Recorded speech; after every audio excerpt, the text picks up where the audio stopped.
আষাঢ় মাসে ধান রোপণের সময় সকালে মাঠে গিয়েছিলাম। ছেলেও এসেছে সাহায্য করতে। কাদামাটিতে ধানের চারা রোপণ করছিলাম। ছেলে আমার পাশেই কাজ করছিল। মা, একটু বিশ্রাম নাও, সে বলল। না রে, আরও অনেক কাজ বাকি। সে আমার হাত থামিয়ে দিল। মা, তুমি ক্লান্ত? আমরা মাঠের আইলে বসলাম। দূরে সবুজ ধানের ক্ষেত চোখ জুড়িয়ে দিচ্ছিল। মা, সে আমার কানের কাছে মুখ এনে বলল, এই মাঠ দেখো, কত বিস্তৃত, কত সুন্দর। হ্যাঁ রে আমার তোমার জন্য ভালোবাসাও এমনি। এই মাঠের মতো বিস্তৃত, এই সবুজের মতো চিরসবুজ। আমি অবাক হয়ে তার দিকে তাকালাম। মা, আমি তোমাকে ভালোবাসি, একজন পুরুষ যেমন একজন নারীকে ভালোবাসে। আমি চাই আমরা এই গ্রাম ছেড়ে দূরে চলে যাই। তুমি আমার স্ত্রী হও। দূরে একটা শালিক ডাকল। এই গল্পটি সম্পূর্ণ শুনলে আপনাদের পানি অটোমেটিক বের হয়ে যাবে, সো যত দ্রুত সম্ভব হাতের কাছে টিস্যু নিয়ে বসে পড়ো। বিছানার চাদর যেন নষ্ট না হয় সেটা সম্পূর্ণ খেয়াল রাখার অনুরোধ জানিয়ে গল্পটি এখন শুরু করব। তার আগে সর্বশেষ অনুরোধ, দয়া করে এমন পানি বের করার গল্প নিয়মিত শুনতে আমাদের চ্যানেলটি সকলেই সাবস্ক্রাইব করুন। ধন্যবাদ। হ্যালো বন্ধুরা, আমার নাম রূপালী দাস। আমার বয়স ৩৬ বছর। আমার স্বামীর নাম সুমন দাস, বয়স ৩৯ বছর। আমাদের ২ সন্তান, রাজন আর তনুশ্রী। রাজন ২১ বছর বয়সী, ইউনিভার্সিটিতে পড়ে। তনুশ্রী ১৪ বছর বয়সী, স্কুলে যায়। আমি যেই গল্পটি আপনাদের বলতে যাচ্ছি সেটি আমার জীবনের সবচেয়ে অদ্ভুত এবং রহস্যময় অভিজ্ঞতা। এমন একটি ঘটনা যেটি আমার পুরো পরিবারকে এক অজানা রোমাঞ্চকর যাত্রায় নিয়ে গেছে। সেদিনটা ছিল বৃহস্পতিবার। সকাল ৮টার দিকে আমি রান্নাঘরে ব্যস্ত ছিলাম। হঠাৎ রাজন দৌড়ে এসে বলল, মা, বাগানে খুব অদ্ভুত একটা জিনিস পেয়েছি। কি পেয়েছিস? আমি হাত মুছতে মুছতে জিজ্ঞেস করলাম।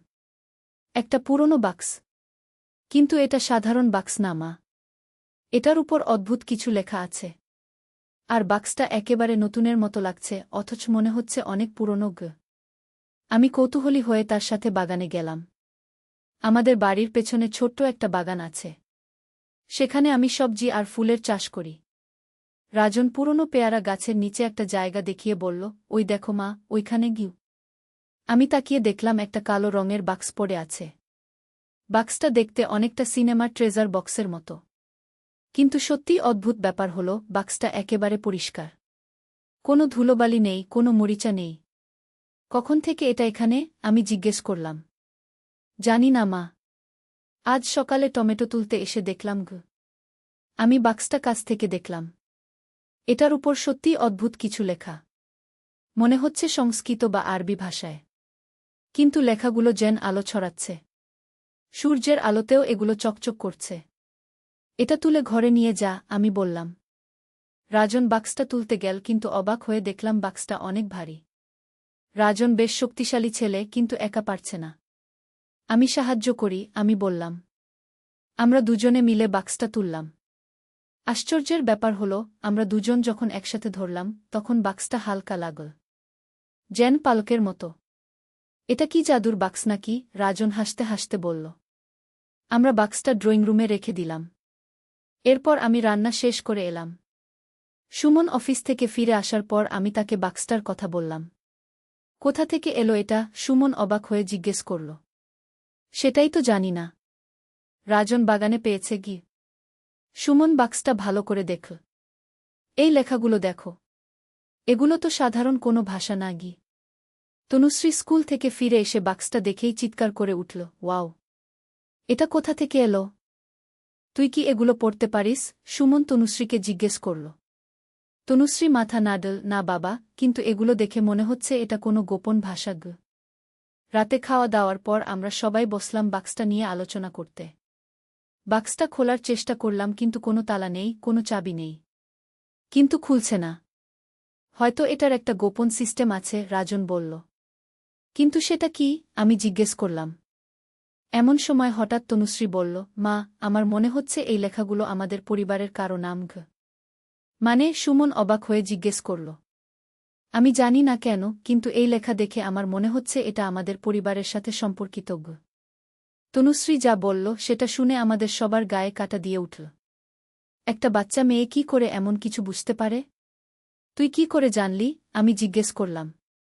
আমি জানি না মা, কিন্তু এই বাক্সটা দেখার পর থেকে আমার মাথায় অদ্ভুত কিছু ছবি আসছে গু। কেমন ছবি? সুমন উৎকণ্ঠিত হয়ে জিজ্ঞেস করল। একটা বট প্রাসাদ, সেখানে অনেক মানুষ। আর একজন রাজা যিনি এই বাক্সটা কাউকে দিচ্ছেন গু। আমাদের সবার মুখ শুকিয়ে গেল। এটা স্বাভাবিক কিছু নয়। তনু, তুই আর এই বাক্সটা ছুঁইস না, আমি বললাম। কিন্তু তনুশ্রী যেন আমার কথা শুনতে পেল না। সে বাক্সটার উপর হাত রাখল। আর তখনই অদ্ভুত একটা জিনিস হল। বাক্সটা একটা নীল আলো ছড়াতে শুরু করল। এটা কি হচ্ছে? রাজন চিৎকার করে উঠল। আমরা সবাই দূরে সরে গেলাম। কিন্তু তনুশ্রী সেখানেই দাঁড়িয়ে রইল। তার চোখ যেন স্বপ্নে ভরা। হঠাৎ বাক্সটা খুলে গেল। ভেতর থেকে একটা উজ্জ্বল আলো বের হল। সেই আলোর মধ্যে একটা পুরনো চিঠি আর একটা অদ্ভুত দেখতে চাবি। তনুশ্রী যেন সম্মোহিত হয়ে চিঠিটা তুলে নিল। আর তখন সে একটা অদ্ভুত ভাষায় কিছু পড়তে শুরু করল। আমরা কেউই সেই ভাষা বুঝতে পারছিলাম না, কিন্তু মনে হচ্ছিল যেন তনুশ্রী একটা প্রাচীন মন্ত্র পড়ছে। হঠাৎ আমাদের ঘরে একটা ঝড়ের মতো বাতাস বইতে শুরু করল। জানালা দরজা সব বন্ধ থাকা সত্ত্বেও এই বাতাস আসছে কোথা থেকে? তনু, থামো! সুমন চিৎকার করল। কিন্তু তনুশ্রী থামল না। সে পড়েই চল। আর তখনই আরও অদ্ভুত একটা জিনিস হল। আমাদের ঘরের মেঝেতে একটা বড় চক্র দেখা দিল। অনেকটা জাদুর চক্রের মতো। আমাদের এখানে থেকে চলে যেতে হবে, রাজন বলল। কিন্তু কোথায় যাব? আর তনুশ্রীকে রেখে যেতে তো পারি না। তনুশ্রী হঠাৎ থেমে গেল। সে আমাদের দিকে তাকাল। কিন্তু তার চোখে যেন অন্য কেউ। আমি রানী লীলাবতী, সে বলল একটা ভিন্ন গলায়। আমার প্রিয় পরিবার, তোমরা আমার উত্তরাধিকারী। আমি 400 বছর ধরে তোমাদের জন্য অপেক্ষা করছি। আমাদের সবার হৃদস্পন্দন বন্ধ হয়ে যাওয়ার অবস্থা। তনুশ্রী আমাদের মেয়ে, কিন্তু এখন সে অন্য কেউ। তুমি কে? আমার মেয়েকে ফেরত দাও, আমি কাঁদতে কাঁদতে বললাম। আমি তোমার মেয়েকে কিছু করিনি। আমি শুধু তার শরীরে এসেছি তোমাদের সত্য বলার জন্য। তোমরা রাজবংশের সন্তান। তোমাদের পূর্বপুরুষরা এই অঞ্চলের রাজা ছিল। সেটা কি করে সম্ভব? সুমন জিজ্ঞেস করল। তোমার দাদুর দাদু রাজা দেবেন্দ্র দাস। তিনি আমার স্বামী ছিল। ব্রিটিশরা আসার পর আমরা আমাদের রাজত্ব হারিয়ে ফেলি। কিন্তু আমরা আমাদের সম্পদ এবং গোপন জ্ঞান লুকিয়ে রেখেছিলাম গু। কোথায়? রাজন কৌতূহলী হয়ে জিজ্ঞেস করল। সেই জায়গায় যেতে হলে তোমাদের অনেক বিপদের মধ্য দিয়ে যেতে হবে। কিন্তু যদি তোমরা সফল হও, তাহলে তোমরা অকল্পনীয় সম্পদ পাবে। শুধু সম্পদ নয়, এমন জ্ঞান পাবে যেটা দিয়ে তোমরা মানুষের উপকার করতে পারবে গু। আমি ভয়ে কাঁপছিলাম, কিন্তু একই সাথে কৌতূহলীও ছিলাম। আমাদের পরিবার সত্যিই রাজবংশের? প্রমাণ কি? আমি জিজ্ঞেস করলাম। তনুশ্রী, মানে রানী লীলাবতী, চাবিটা তুলে দেখাল। এই চাবি দিয়ে তোমরা প্রথম স্থানে যেতে পারবে। সেখানে তোমরা আরও প্রমাণ পাবে গু। কোথায় যেতে হবে? সুমন জিজ্ঞেস করল। পুরনো কালী মন্দিরে, যেটা শহর থেকে 25 কিলোমিটার দূরে। সেই মন্দিরের পেছনে একটা গোপন পথ আছে গু। আমি সেই মন্দিরের কথা জানি। এটা অনেক পুরনো একটা মন্দির। মানুষ বলে ওখানে ভূত আছে। তাই কেউ রাতে যায় না। কিন্তু ওই মন্দিরে তো ভূত আছে, আমি বললাম। রানী লীলাবতী হাসল। ভূত নেই, আছে আমাদের রক্ষীরা। যারা 400 বছর ধরে আমাদের সম্পদ রক্ষা করছে গি। রক্ষীরা? তারা কি জীবিত? রাজন জিজ্ঞেস করল। তারা আর সাধারণ মানুষ নেই। কিন্তু তারা ক্ষতিকর নয় যদি তোমরা সঠিক পথে যাও। এতক্ষণে আমি একটু সাহস পেলাম। আমাদের কি করতে হবে? আগামীকাল রাতে তোমরা 4 জনে সেই মন্দিরে যাবে। এই চাবি নিয়ে যাবে। মন্দিরের মূল মূর্তির নিচে একটা গোপন দরজা আছে। সেই দরজায় এই চাবি লাগিয়ে খুলতে হবে গু। তারপর? সুমন জিজ্ঞেস করল। তারপর শুরু হবে তোমাদের আসল পরীক্ষা। তোমাদের সাহস, বুদ্ধি আর ধৈর্যের পরীক্ষা। যদি তোমরা সব পরীক্ষায় পাশ করো, তাহলে পাবে আমাদের সম্পদ। হঠাৎ তনুশ্রী মাটিতে পড়ে গেল। আমি দৌড়ে গিয়ে তাকে কোলে তুললাম। তার চোখ বন্ধ হয়ে গেছে। তনু, তনু, আমি চিৎকার করলাম। কিছুক্ষণ পর তনুশ্রীর চোখ খুল। সে আমার দিকে তাকিয়ে বলল, মা, আমি কোথায়? কি হয়েছিল? তুই কিছু মনে করতে পারছিস না? আমি জিজ্ঞেস করলাম। আমার শুধু মনে আছে আমি বাক্সটা ছুঁয়েছিলাম। তারপর কিছু মনে নেই গে। আমরা তনুশ্রীকে সব বললাম। কিন্তু সে কিছুই বিশ্বাস করতে পারছিল না। যদিও বাক্সটা খোলা, চাবিটা আছে আর চিঠিটাও আছে। সারা রাত আমরা কেউ ঘুমাতে পারলাম না। সকালে উঠে দেখি বাক্সটা আবার বন্ধ হয়ে গেছে। কিন্তু চাবিটা আর চিঠিটা আমাদের কাছেই আছে। আমাদের কি করা উচিত? আমি সুমনকে জিজ্ঞেস করলাম। আমি জানি না। এটা সব অবিশ্বাস্য। কিন্তু যদি সত্যি হয়? যদি বিপদে পড়ি? কিন্তু যদি সত্যিই আমরা রাজবংশের হই? যদি আমাদের পূর্বপুরুষদের সম্পদ থাকে? তাহলে আমরা অনেক মানুষের উপকার করতে পারব। রাজনও বলল, মা, আমি যেতে চাই। এটা একটা অ্যাডভেঞ্চার। আর আমরা 4 জন একসাথে থাকব। আর আমিও যাব, তনুশ্রী বলল। আমার কেন জানি মনে হচ্ছে এটা আমাদের করতেই হবে। সারাদিন আমরা এই নিয়ে আলোচনা করলাম। শেষে সিদ্ধান্ত নিলাম যে আমরা যাব। কিন্তু আগে কিছু প্রস্তুতি নিতে হবে। সুমন অফিসে বলে এলো যে সে কয়েকদিন ছুটি নিচ্ছে। আমি আমার মায়ের কাছে বলে এলাম যে আমরা আত্মীয়দের বাড়ি যাচ্ছি। রাতে আমরা প্রয়োজনীয় জিনিসপত্র নিলাম। টর্চলাইট, রেডিও, প্রাথমিক চিকিৎসার বাক্স, খাবার, পানি আর কিছু শুকনো খাবার। রাত 11টার সময় আমরা বাড়ি থেকে বের হলাম। সুমন তার মোটরবাইক স্টার্ট দিল। আমরা 4 জন কি করে একটা বাইকে চড়ব? প্রথমে আমি আর তনু যাব। তোমরা পরে আসবে, সুমন বলল। না, আমরা সবাই একসাথে যাব, আমি বললাম। এমন সময় হঠাৎ আমাদের পাড়ার রিক্সাওয়ালা আমিন ভাই এলো। কি রে, এত রাতে কোথায় যাচ্ছ? আমিন ভাই জিজ্ঞেস করল। আমরা একটু বিপদে পড়লাম। কি বলবো? আসলে আমার শাশুড়ি অসুস্থ, আমি মিথ্যা বললাম। কোথায়? আমিন ভাই জিজ্ঞেস করল।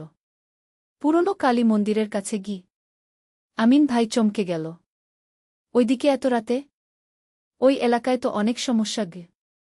কেমন সমস্যা? সুমন জিজ্ঞেস করল। ওইখানে নাকি অদ্ভুত সব শব্দ হয়। রাতে কেউ যেতে চায় না। তোমরা সকালে যাও না কেন? আমরা আরও বিপদে পড়লাম। কিন্তু রানী লীলাবতী বলেছে রাতেই যেতে হবে। আমিন ভাই, আপনি কি আমাদের সাহায্য করতে পারবেন? রাজন জিজ্ঞেস করল। কী রকম সাহায্য? আপনার রিক্সা দিয়ে আমাদের ওইখানে পৌঁছে দিতে পারবেন?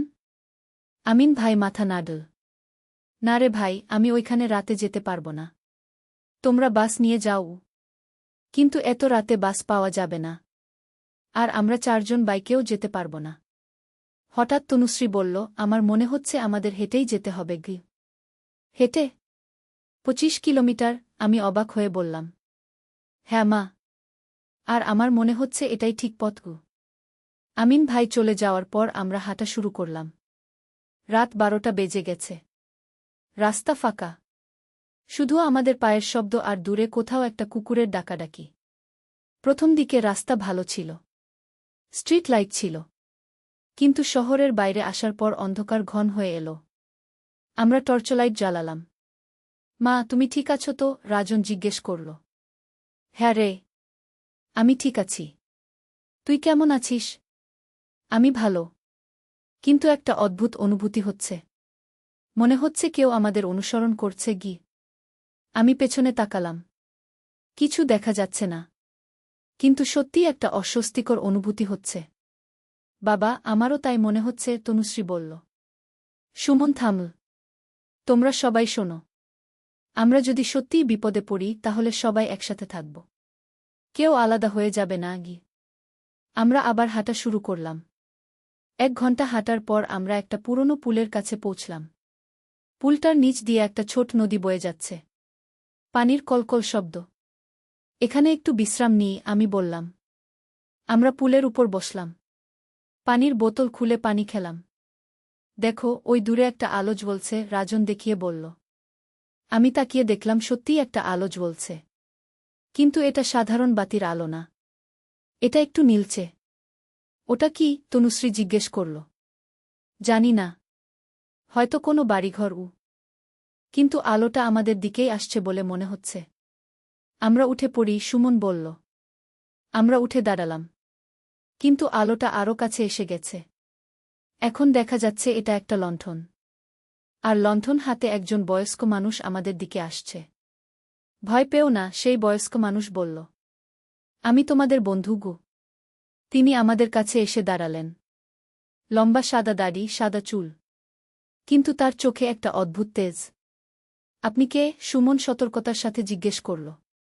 আমার নাম হরিদাস। আমি রানী লীলাবতীর সেবক। তিনি আমাকে পাঠিয়েছেন তোমাদের গাইড করার জন্য।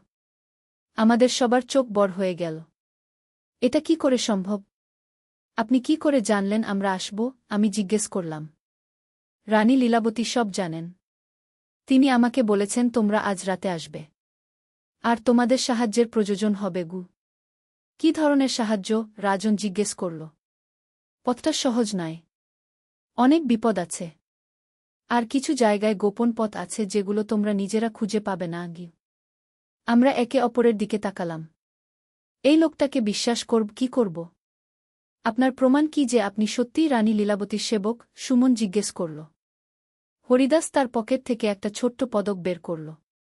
সেই পদকে একই রকম লেখা যেটা আমাদের বাক্সে ছিল। এটা রানী লীলাবতীর রাজকীয় চিহ্ন।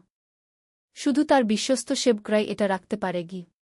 তনুশ্রী পদকটা দেখে বলল, মা, এটা সত্যি। আমি এই চিহ্ন আগেও দেখেছি। কোথায়? আমি জিজ্ঞেস করলাম। আমার স্বপ্নে। যেই স্বপনগুলো আমি বাক্সটা ছোঁয়ার পর দেখছি। হরিদাস মুস্কি হাসল। রাজকুমারী তনুশ্রী, আপনি আপনার পূর্বজন্মের কিছু স্মৃতি ফিরে পাচ্ছেন। পূর্বজন্ম? তনুশ্রী অবাক হয়ে জিজ্ঞেস করল। হ্যাঁ। আপনি রানী লীলাবতীর একমাত্র কন্যা রাজকুমারী কমলার পুনর্জন্ম। আমার মাথা ঘুরছে। এসব কি শুনছি আমি? এসব অবিশ্বাস্য, সুমন বলল। আমি জানি এসব বিশ্বাস করা কঠিন। কিন্তু এখন সময় নেই এসব নিয়ে তর্ক করার। আমাদের মন্দিরে পৌঁছাতে হবে রাত ৩টার আগে। নতুবা সব পরিকল্পনা ভেস্তে যাবে। কেন রাত ৩টার আগে? রাজন জিজ্ঞেস করল। কারণ রাত ৩টায় আত্মাদের সবচেয়ে বেশি শক্তি থাকে। আর আমাদের রক্ষীরা সেই সময় সবচেয়ে সক্রিয় থাকে। আমরা হরিদাসের সাথে হাঁটা শুরু করলাম। তিনি আমাদের একটা ভিন্ন পথ দিয়ে নিয়ে চললেন। এই পথটা প্রধান রাস্তা থেকে আলাদা। জঙ্গলের মধ্য দিয়ে। এই পথ নিরাপদ তো? আমি জিজ্ঞেস করলাম। এটাই একমাত্র নিরাপদ পথ। প্রধান রাস্তায় আমাদের শত্রুরা আছে। শত্রু? কারা? সুমন জিজ্ঞেস করল। যারা আমাদের সম্পদ নিজেদের করে নিতে চায়। তারা ৪০০ বছর ধরে অপেক্ষা করছে। জঙ্গলের মধ্যে হাঁটতে হাঁটতে আমরা অনেক অদ্ভুত শব্দ শুনতে পেলাম। পাখির ডাক, পোকামাকড়ের আওয়াজ, আর মাঝে মাঝে এমন কিছু শব্দ যেগুলো আমি আগে কখনো শুনিনি। ওই শব্দগুলো কি? তনুশ্রী জিজ্ঞেস করল। আমাদের বন্ধুদের সংকেত। তারা জানিয়ে দিচ্ছে যে আমরা সঠিক পথে আছি। ১ ঘণ্টা জঙ্গলে হাঁটার পর আমরা একটা খোলা মাঠে এসে পৌঁছলাম। দূরে একটা পুরনো বিল্ডিং দেখা যাচ্ছে। ওটাই কালী মন্দির, হরিদাস দেখিয়ে দিল। মন্দিরটা দেখতে সত্যিই পুরনো। কিন্তু একেবারে ভাঙাচোরা নয়। যেন কেউ এটার দেখাশোনা করে। কে এর দেখাশোনা করে? আমি জিজ্ঞেস করলাম। আমাদের রক্ষীরা। তারা মানুষের চোখে পড়ে না, কিন্তু তারা সবসময় আছে। মন্দিরের কাছে পৌঁছার পর হরিদাস থামল। এখন থেকে তোমাদের একা যেতে হবে। আমি এর বেশি এগোতে পারি না। কেন? রাজন জিজ্ঞেস করল। কারণ এটা তোমাদের পরীক্ষা। তোমাদের নিজেদের সাহস আর বুদ্ধি দিয়ে এই চ্যালেঞ্জ মোকাবেলা করতে হবে। হরিদাস আমাদের চাবিটা দেখিয়ে বলল, এই চাবিটা মূল মূর্তির ঠিক সামনে মাটিতে একটা ছোট্ট গর্ত আছে। সেখানে চাবিটা ঢুকাতে হবে। তারপর ডান দিকে ঘুরাতে হবে। তারপর কি হবে? আমি জিজ্ঞেস করলাম। তারপর একটা গোপন দরজা খুলে যাবে। সেই দরজা দিয়ে নিচে নেমে যেতে হবে। নিচে কি আছে? সুমন জিজ্ঞেস করল। একটা গুপ্ত সুড়ঙ্গ। সেই সুড়ঙ্গ দিয়ে তোমরা পৌঁছে যাবে আসল জায়গা। হরিদাস আমাদের একটা ছোট্ট কাগজ দিল। এখানে নির্দেশনা লেখা আছে।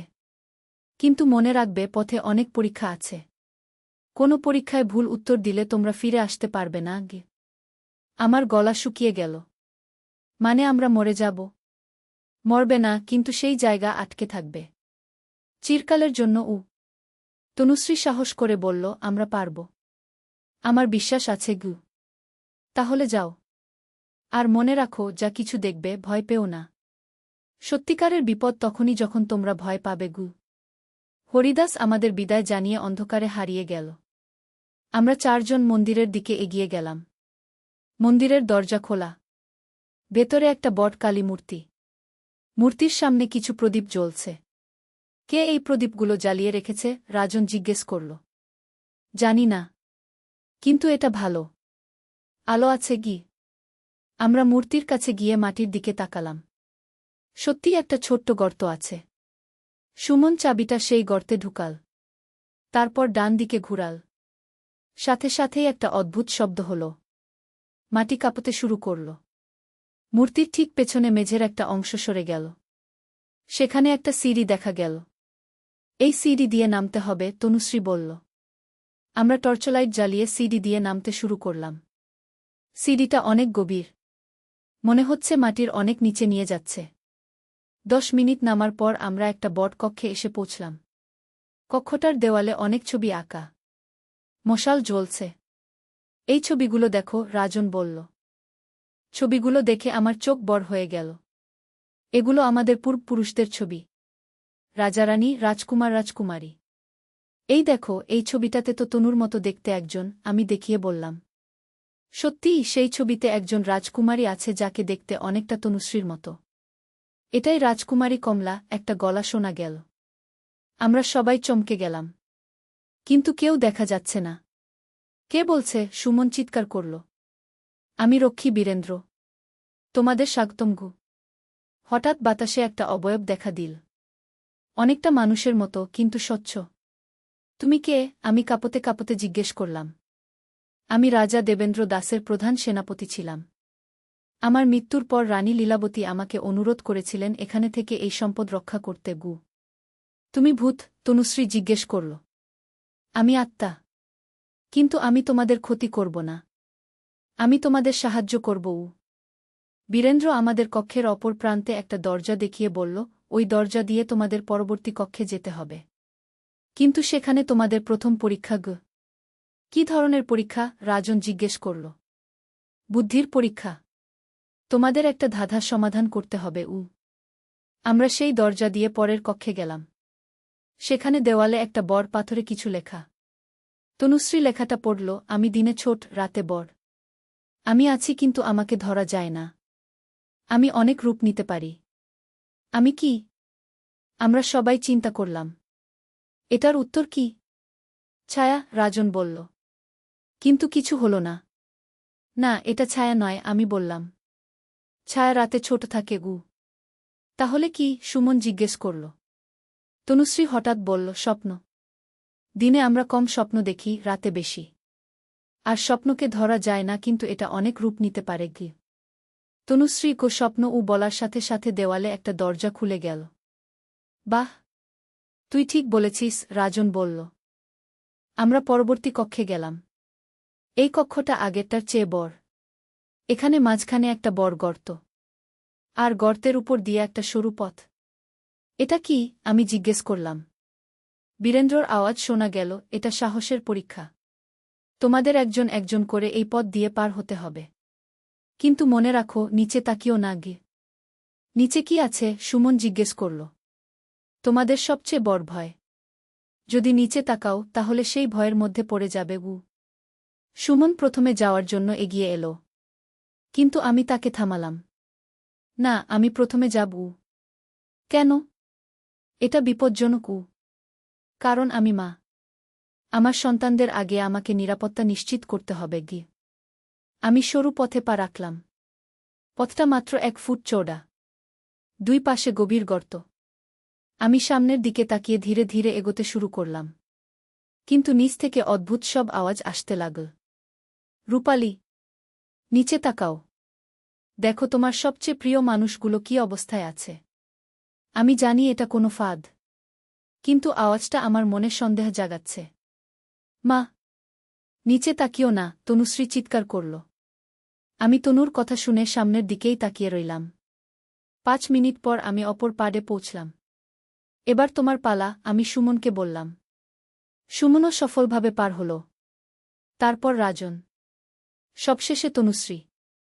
কিন্তু তনুশ্রী পার হওয়ার সময় একটা সমস্যা হল। সে হঠাৎ থেমে গেল। তনু, কি হয়েছে? আমি চিৎকার করলাম। মা, আমি অদ্ভুত কিছু দেখতে পাচ্ছি। নিচে আমাদের পুরনো বাড়ি। আর দাদু দাদি। তনু, ওটা সত্যি নয়। তুই সামনের দিকে তাকা গু। কিন্তু তনুশ্রী নিচের দিকে তাকিয়ে ফেল। সাথে সাথেই সে চিৎকার করে উঠল। তার পা পিছলে গেল। তনু, আমি চিৎকার করলাম। কিন্তু তনুশ্রী পড়ে গেল না। সে বাতাসে ভেসে আছে। ভয় পেও না, বীরেন্দ্রর আওয়াজ শোনা গেল। রাজকুমারী কমলার কোনো বিপদ হবে না গি। তনুশ্রী আস্তে আস্তে আমাদের কাছে ভেসে এল। কি দেখেছিলি? আমি জিজ্ঞেস করলাম। আমি দেখলাম আমরা আগের মতো গরিব হয়ে গেছি। তুমি আর বাবা অসুস্থ। আর আমরা কোনো চিকিৎসা করাতে পারছি না গি। এগুলো সব মিথ্যা, সুমন বলল। আমরা ভালো আছি। পরবর্তী কক্ষে আমাদের তৃতীয় পরীক্ষা অপেক্ষা করছিল। এখানে 3টা দরজা। প্রতিটা দরজার উপর একটা করে চিহ্ন। এখানে কি করতে হবে? রাজন জিজ্ঞেস করল। বীরেন্দ্র বলল, তোমাদের সঠিক দরজা বেছে নিতে হবে। ভুল দরজা দিয়ে গেলে তোমরা ফিরে আসতে পারবে না গি। প্রথম দরজায় সূর্যের চিহ্ন, দ্বিতীয় দরজায় চাঁদের চিহ্ন, তৃতীয় দরজায় তারার চিহ্ন। কোনো সূত্র আছে? আমি জিজ্ঞেস করলাম। তনুশ্রী দেওয়াল দেখে বলল, মা, এখানে কিছু লেখা আছে গিউ। আমরা দেখলাম দেওয়ালে লেখা, যে আলো সব সময় থাকে না, কিন্তু অন্ধকারে পথ দেখায় এর